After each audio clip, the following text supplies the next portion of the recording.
Hello, you're listening to Hugo Talks and welcome to episode 52 of Klaus Schwab and his attempt to become the ruler of the world.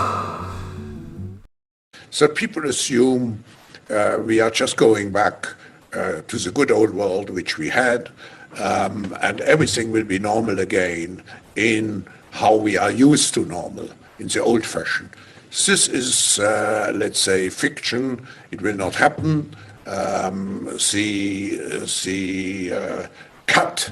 Just to recap, Klaus Schwab and his World Economic Forum made up of the 1,000 richest companies in the world, the Googles, the Amazons, the big tech, the big pharmaceutical companies, etc. They signed a strategic partnership with the United Nations in order to usher in their Agenda 2030 and of course the World Economics Forum's Great Reset, which looks to change everything we do and the economic structure of society, bring in cashless society, bring in a universal basic income, a world where you own nothing but will be happy, where you might get a microchip to buy and sell, a digital health passport and more, and have openly stated they are exploiting the current pandemic to bring all of this in. And so yesterday, Klaus appeared on Euronews for his latest interview. Now, Professor Klaus Schwab, founder and executive chairman of the World Economic Forum, believes a global reset is possible, and he's published a book about just that. And he joins me now. Hello there to you. Many thanks for joining us on the Global Conversation. I have a plan. Now, I wonder, what is Klaus going to talk to us about? Is he going to talk about his favourite flavour ice cream, what football team he supports, or is he going to talk about resetting the world again? Now, when you look at the state of the world right now, what's the first word that springs to your mind?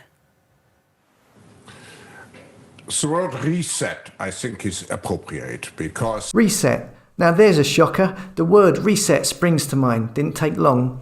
we are now still fighting the virus, but we can be rather optimistic after what we have seen with the announcement of vaccines. Now we have to think how to structure, how to design the post-corona era. And here, of course, the word reset comes to my mind, because one thing is clear: we cannot come back to the old normal. We have to use this opportunity, as our parents and grandparents have done after the World War II, to really reflect on what went wrong and what could we do better.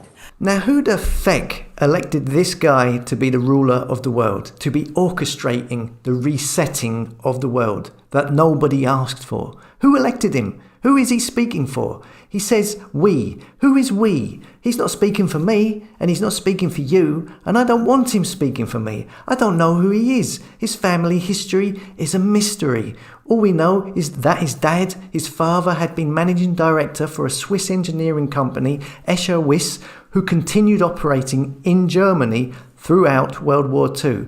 But his father has no name, and the company's records that the father worked at seem to have been wiped. That's not suspicious at all, is it? When he says we, I'm thinking he's talking about the 1% of the richest people in the world that make up his 1,000 richest businesses that make up the World Economic Forum's partners. What is your priority when you would, if you could, initiate this reset? You hear that? She says, when you would, if you could. Which is it, would or could? Your priority when you would, if you could, initiate this reset? I think there are three dimensions, three priorities. The first one is to make the world more resilient, because we definitively will have to face other surprises, black swans, as they are called, maybe different kinds of viruses. Oh, this guy is a real bundle of joy. So we are definitely going to be facing black swans and a different kind of virus.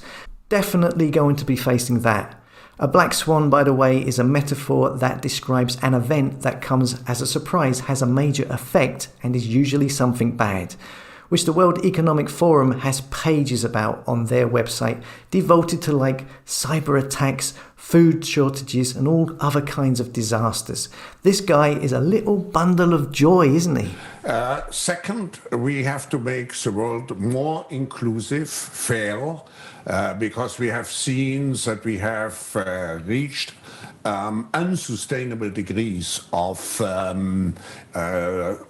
levels of people who felt excluded. There's a lot of people in lockdown at the moment who feel excluded, not being able to visit their family, not being able to visit someone sick in hospital, not being able to open their business. That's if they have a business anymore.